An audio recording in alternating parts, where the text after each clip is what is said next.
Over 1,200 people died in road accidents in Ghana between January and August this year alone. This is carnage, and 6,000 more were injured during the same period. Meanwhile, commercial drivers are kicking against the implementation of a new law that makes it mandatory for them to fix seatbelts for each passenger.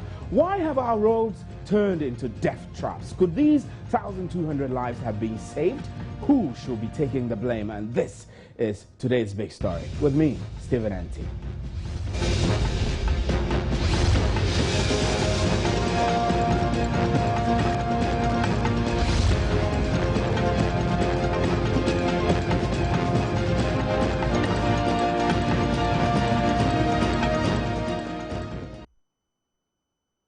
Now, available records indicate 1,200 people died between January and August in 2014. Majority of these deaths were mainly due to needless overtaking and speeding. The police say an increasing number of these road accidents are partly due to drivers' failure to heed to road safety advice and are preventable if drivers, passengers and pedestrians all take the necessary precaution while on the road. Let's now get to the police service to talk to us about this to seek further clarification. DSP Alex Obing is the officer in charge of education, research and training at the Motor Transport and Traffic Directorate of the Police Service. Good evening, sir. Yes, sir. Now, what is the breakdown of these accidents according to regions? Are you able to give us? The details will come later on. Right. So, are you able to tell us what we have? Because I spoke in general terms. Right. And I said about. But in specific terms, between January and August 2014, as against 2013, same period, crashes that were or have been reported to police, motor traffic and transport department across the regions or nationwide stands 8,692. Wow. And if you compare with the same period last year 9,189. So there is a significant reduction in terms of crashes that have been reported to us. Right. So, accompanying or corresponding vehicles that were involved in crashes, both commercial, private, and motorbike, stands 14,032 as compared to 14,195 last year. So that place, we have a significant reduction. But I mean, you say significant reduction, but nonetheless, these numbers are scary. But for us, we wish that it could go down further. But this we cannot say is not significant because these are properties that belong to Ghanaians that have been paid. Because the same period, we have seen significant increase in vehicular population, so we have seen significant reduction in crashes. We don't want to be happy about that. We still think it's significant, and it tells us that we can do more to reduce these incidents, and then it's corresponding damage to properties like these vehicles I've mentioned. At the same time, what we are much worried about, let's look at this one. Same period last year, 1,719 pedestrians were knocked down. This year, it has increased from that figure to 1,796. It is a worrying trend. Again, when you look at persons that have been injured, last year stood 8,557. This year, there's also another significant reduction. It's now 8,034 persons who are injured. Right. So it's still on the higher side. Finally, you look at those that we have killed within January and August. Last year was 1,323. Though there is a marginal reduction, but it's still over 1,305. So the absolute figure, I said this morning, about 1,200. It's a specific figure. It's 1,305 as compared to 1,323. I see. So though it is a bit minimal, but it's on the higher side because we are looking at 1,300 Ghanaians who have been crushed to death for majority no fault of theirs. Right, DSP, I'll have you hold. We need to get into this more, so I'll keep you on the line. I've been joined on the other telephone line by Nanayao Akwada, who is from the Bureau of Public Safety. Good evening, Nanayao. Good evening, Stephen. Good evening to DSP Obey and your viewers. Now, the police is talking about significant reductions. I mean, DSP has made it clear that this doesn't mean there is something to celebrate, but a lot more people are dying on our roads. This is worrying. I mean, over 1,200. The 1,200 I mentioned is even a rough estimate. You did mention earlier that it could be more. So tell me, do you think that even the 1,300 plus that DSP is even talking about could still be an underestimation? Absolutely, Stephen. Like I indicated to you, the kind of system that we run is not linked, it's not properly networked. So chances are that a lot more of these figures could go undetected. You know, unlike elsewhere where when you're checking into a hospital, whatever case you are bringing is properly documented and passed on to the appropriate agencies. We do not have that. The police are lucky to come across such incidents only if or probably when they are called in or if they chance upon it. And by so doing, it is very true that a lot more of such figures will go unnoticed. Right. Now, we've been going back and forth about prevention on the roads, reducing speeding and other measures that people would need to take into consideration in order to reduce accidents. Really, what else can be done to save lives on our roads? 1,300 people dead within January and August alone. That is terrible. Well, it's that terrible. And let me say this. I've said this a couple of times on air, that when an armed robbery incident is reported in the dailies, all that it takes to get a government official speaking on this, or all that it may take to even get the Minister of Interior or the IGP making a statement is let armed robbery incident be reported in the dailies for probably continuously for 3 days, and then we'll get government officials making statements on it. But in the case of road accidents, that Ghanaian citizens themselves are quiet, officials are quiet over. In this country, you stand a much, much greater chance. You are more likely to die in a road crash than in an armed robbery incident. That is to say that the issue of road crash is such a widespread one that as a country we need to commit to it. And in committing to it, we have time-tested approaches that have worked elsewhere. We want to emphasize more on education. We want to call for stringent rules and regulations, stringent laws on recalcitrant driving, inconsiderate driving, and reckless driving. We want to make sure that we sanitize our license acquisition process. And above all, we need an overarching rule that is able to, for instance, permanently take people's license from them and not give them the privilege to drive again. But now, who will provide this overarching role that you're talking about?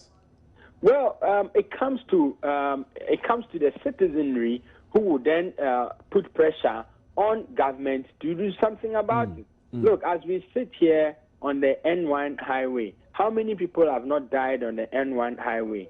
Elsewhere, you would have seen a foundation that let not this child, nobody's child, die on this road again, and that will force authorities to do what must be done. But in this country, we don't really care if an NGO or if some significant person don't show interest. We will be there and we'll all be going one after the other. One after the other. What we are saying is that it is time probably for active citizenship. It is time for us to begin to ask.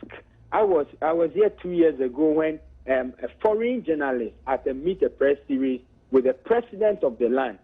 It was a foreign journalist who asked the president, what are you doing about road accidents? It was not a local journalist. And that was, for me, that was very disappointing because it takes someone who lives outside of this country to appreciate the depth of the problem we have, to appreciate that probably road crashes are taking so many more lives than HIV would take in this country, and that it needs a presidential attention. And then he asked the president gives him, well, may so rest in peace. His answer was not very satisfactory. But none of the local journalists dared to do a follow-up in order to pin officialdom to do something about this damning situation. Right, Nana, I'll have you hold. I still have DSP Alex or being on the other on the line.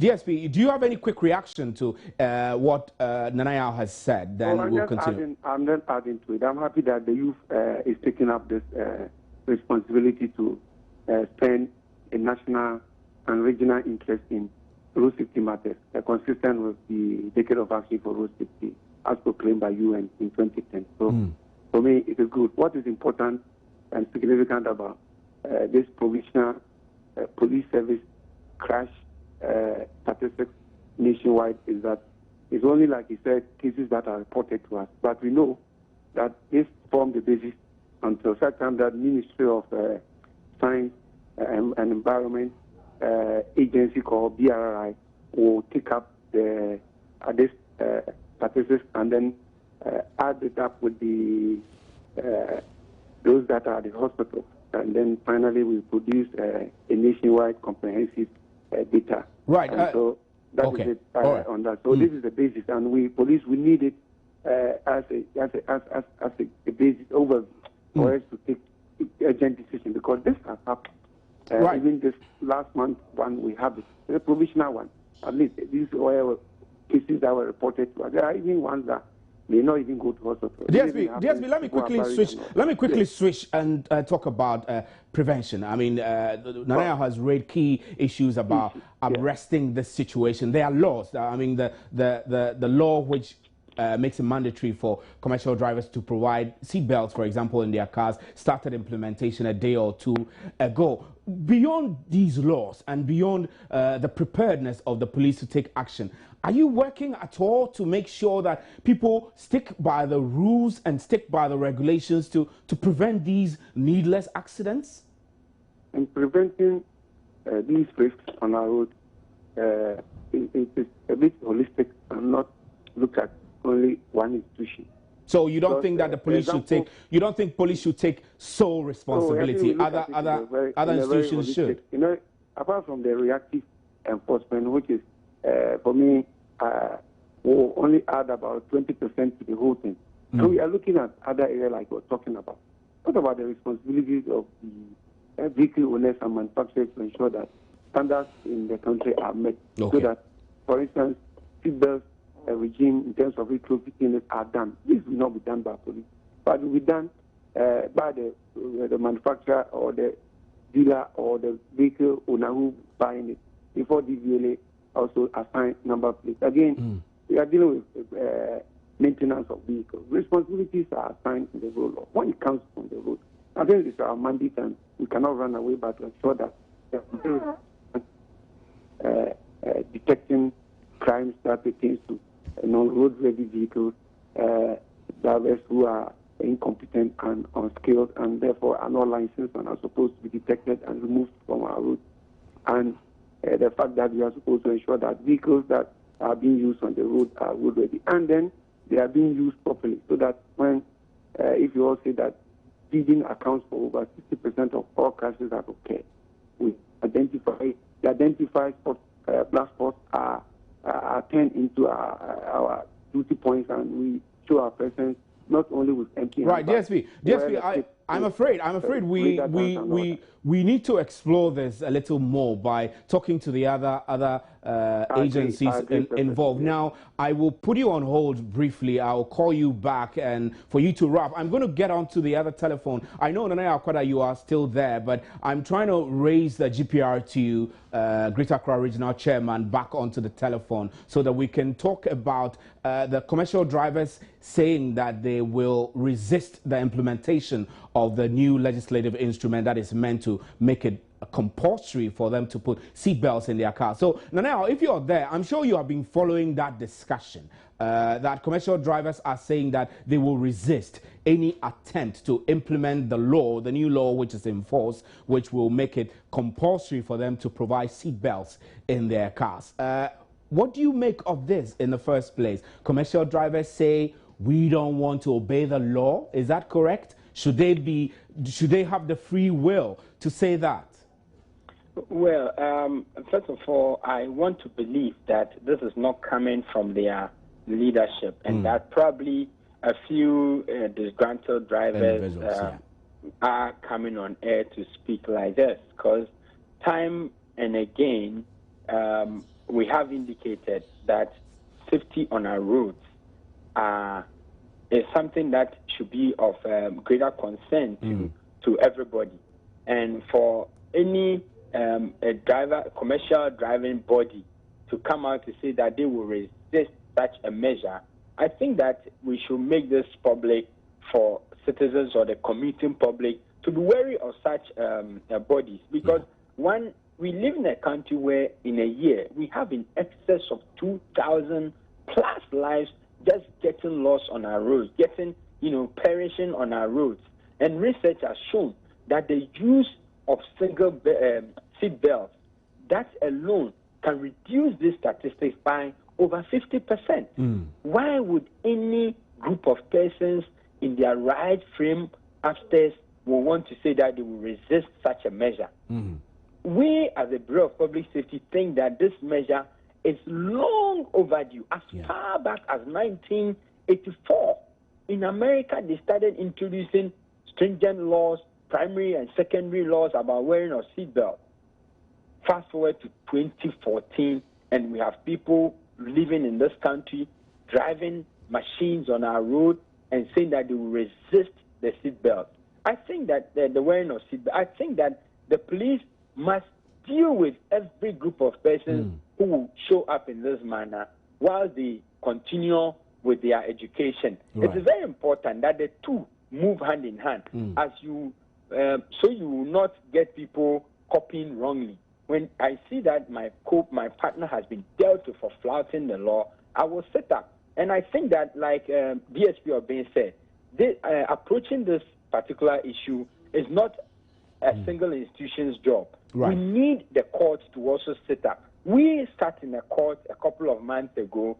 Someone who was drunk driving kills a father of two. Okay?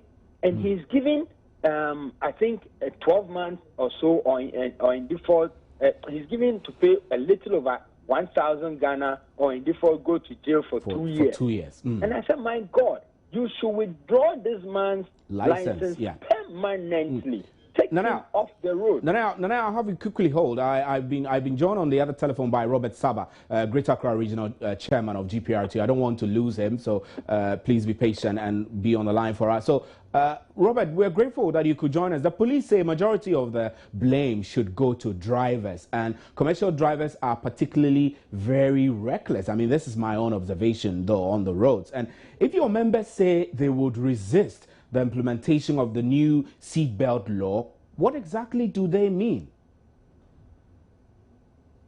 Oh, well, in terms of the seatbelt, we are not against the seatbelt in totality. Okay. We have suggested that it should be extended to the intercity instead of the intracity. Okay. I mean, can you clarify that, intercity instead of the intracity? I mean, what exactly do you mean? Commercial transport is commercial transport. Intracity is what we refer over here as trotro, and the intercity is what we refer as long distance. So you want the seat belts to be allowed on the long distance buses, and then you want the Achimota Circle type to go without seat belts. That is our suggestion, because for example, if you pick a vehicle from Odoko, and you are getting down at Takuma Junction or First Light or Kaneshi, what number of speed can that vehicle move? that could involve in an accident. Well, but there have been accidents. Robert, there have been accidents on short distance routes which have cost many lives. Well, I don't have the statistics, but I believe the short distances, we do not record, more accidents on the short distance than the long distance. Obin will tell you that it's only the straight roads. Right. That is where we normally encounter these accidents. Okay. We are saying that the trotters that we use, it will be very impossible for us to fix those seatbelts into it. And the DVLA is also saying that the training of, the mechanics will commence in October.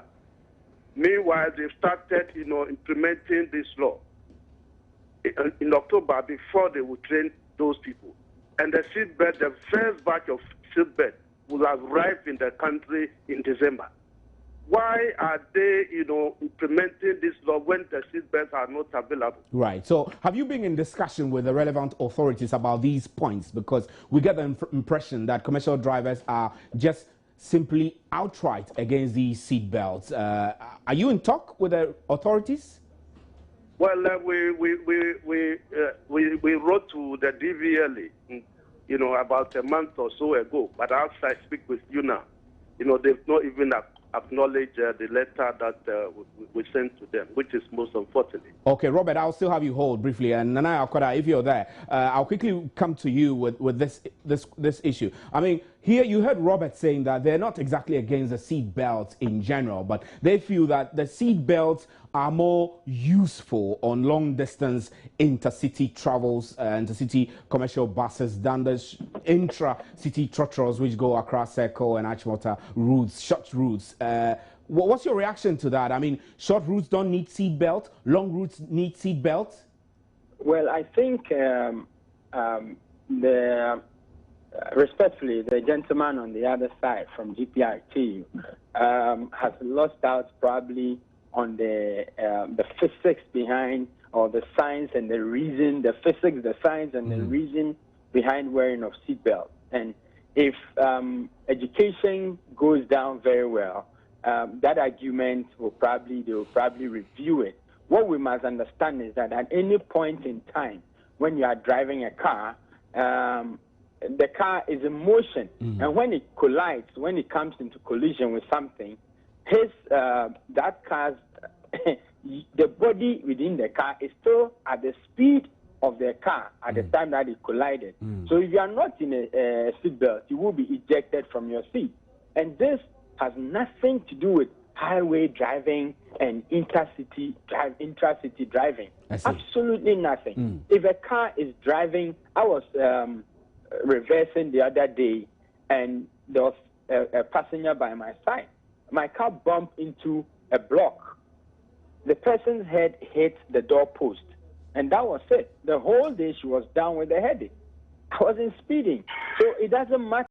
I think that yes, I know that probably the authorities that will be responsible for enforcing this will focus a lot more on the intercity than the intracity. But it's very important that these seatbelts are provided in every vehicle, so that as commuters, when they get on board such vehicles, they know that their safety is in their hands. We must provide a civil means of saving lives on our streets without bowing to these kinds of arguments. That science cannot support them. Right. Let me quickly go to Robert now and wrap up with you. Robert, the argument suggests that, I mean, whether short distance or long distance, you need to wear a seatbelt. I'm sure you do wear a seatbelt in your own private car, do you? Well, we do wear seatbelts in our private vehicle. And over short distances, you wear them. This rickety trotters that we have in Ghana here, in view of, the income that we have, that is why we see all these vehicles. Right. But I'm saying we cannot, it is impossible to fix seatbelts within these vehicles. This is a calculated attempt to, ensure that we are pushed into the unemployment market, which would be very disturbing. That's how you see it, right? You see, that's a calculated attempt to push you out of job. I mean, this is safety also. So if you're not willing to live by the safety regulations, why then do you remain in job? Let me ask you my last question before I let you go. Your drivers are saying that they will resist the implementation of the law. How exactly are they planning to do that? Well, that is, a decision that was taken. But we will do whatever possible when, we get there. We cross the bridge when we get there. So you do whatever possible to frustrate the law by breaking it, right? I'm saying we would decide what to do when we reach there. Okay. All right, Robert Saba, we're grateful. Robert Saba is the Greater Accra Regional Chairman of the Ghana Private Road Transport Union, GPRTU. We'll later get onto the line for DSP Alex Obeng to wrap up with us. So, Nana Akwada, I'll let you, before I let you go, you've heard the arguments. The police are saying that this is a collective matter. Everybody needs to get on board. The police role in this is just about 20%. Individuals need to get involved. Governments need to get involved. But I'm sure where you stand as a safety person, you see it more than that. You think that laws must be made to work. What else should be done? Yeah, quite apart from that, I indicated to you that if all the stakeholders involved in this are listening, they have free tips from how Mr. Robert explained himself, that we need to do serious education on this subject. We need to do very serious education on this subject. In a country where we are so challenged, ambulances are not readily available. In a country where speed limits are not, adhered to by people. In a country where anybody at all can jump in a car, drive for even over a year without getting detected. I think that we must do this education and let education go deep down for every Tom, Dick, and Harry to understand, so that in enforcing such laws, we will have a much more civil atmosphere and a peaceful atmosphere than the current, than the status quo, if you like. Right, and now we're very grateful for your quick summary. DSP Alex Obeng is here to end with us. So, DSP, we've heard different arguments. We've heard the commercial drivers saying that they wish that the seatbelt law will apply to only long-distance travels, rather than short-distance commercial routes. They've also told me right now that they will resist all the attempts of your institution implementing the law on seatbelts. What's going to be your reaction to that as a police force? Right, DSP Alex Obeng. DSP, I'm saying that the commercial drivers have told us now, he just spoke to me, the Greater Accra Regional Chairman just spoke to me to say that they will still resist the implementation of the seatbelt law because they wish the law to apply only to long-distance routes. What's your reaction to this as a police force, quickly? Hello, DSP. I would like to have opportunity of meeting Nanaya when I return to base tomorrow. That's right. From where I think that we need to intensify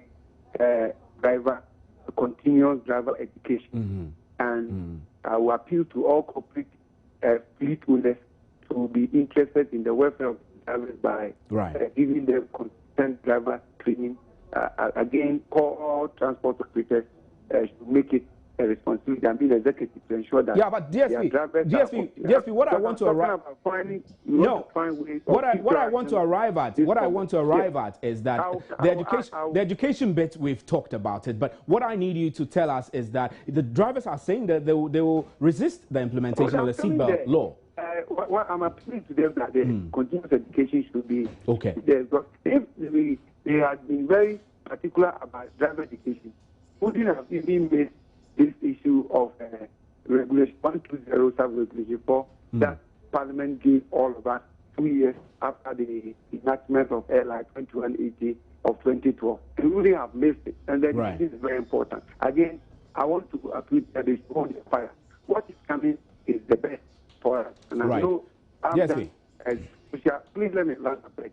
I've done a foundation of education. When the best functional things are coming, human beings tend to resist it, but in the end, they benefit more.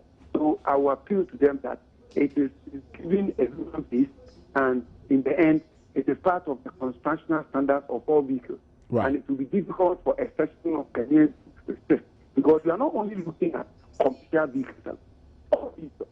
Right, DSP, I'm afraid. I'm afraid we might have to just. We plead with them. Let us all work together and get it done. You are leading to it, and I want to be part of it. Right, DSP Alex Obing is head of research at the MTTD of the police service. My name is Stephen Antia, and that's where we draw the curtains. For today's big story, we'll be right back with an interactive segment.